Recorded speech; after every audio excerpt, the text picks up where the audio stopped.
All right, finally we've got some parts. I've got things to finish out the right wing. I've got the automatic pilot servo using Dynon, and this is the actual servo itself. All the hardware installation kit that I purchased from Vans. Vans was really easy to work with to figure out which kit I needed for the hardware install. It's everything basic for the RV-10. Very similar setup, identical setup actually. So that's the kit that I got there. And then this is the trim servo, Ray Allen trim servo, and its installation kit. I'll go through in a minute and do all of the inventory and make sure I've got everything. But other than that, this is going to be all that I really have left, other than the last thing I'll have is the lights, the landing lights and the taxiway lights for the wing. I'm still contemplating using the kit from Australia, from a company in Australia, where you build your own lights. It interests me to do all the electrical work for it. I've already done the wing and built the wing, so why not build the lights also? But in the meantime, I'm going to get the rest of this finished out, and then I should at that point be able to close up the bottom skin on the wing.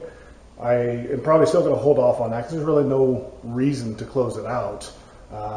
There's no pressing issues that it needs to be closed out for. So we'll see when I get to that point, but these will be some of the last steps that I have on the right wing.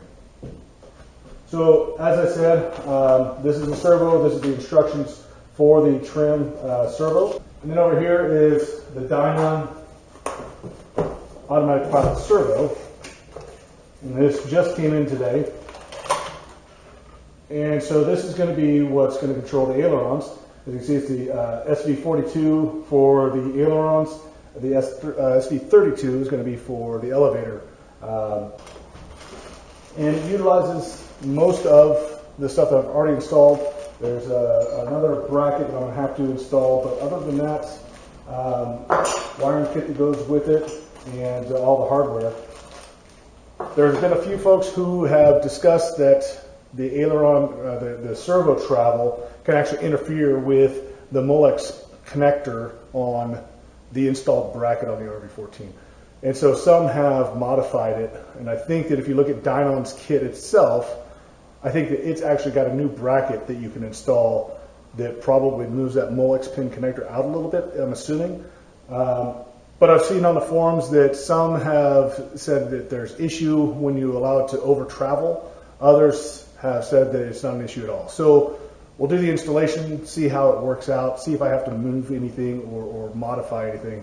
But I have a feeling, from the sounds of it, it should be okay. But anyway, so that's the electronics that are going to go into the right wing, and it's getting near completion. I've got my left wing spar has got some of the ribs clecoed in place, and it's going to be my next starting point once I get this all set up and the right wing closed out. So that's all I got for now. I'm hoping to get my compressor going here soon, and I can start putting these videos together. I really want to get this right wing done, and then I want to really start working on that left wing to get it complete. I have a feeling that I'm looking probably sometime around beginning of the year that I'll be hoping to look at starting on the fuselage kit, or at least putting it on order. And so with it having about an 8 to 10 week lead time, that puts me in about the spring or so that I'll be starting on the fuselage kit, hopefully. So we'll see how that goes.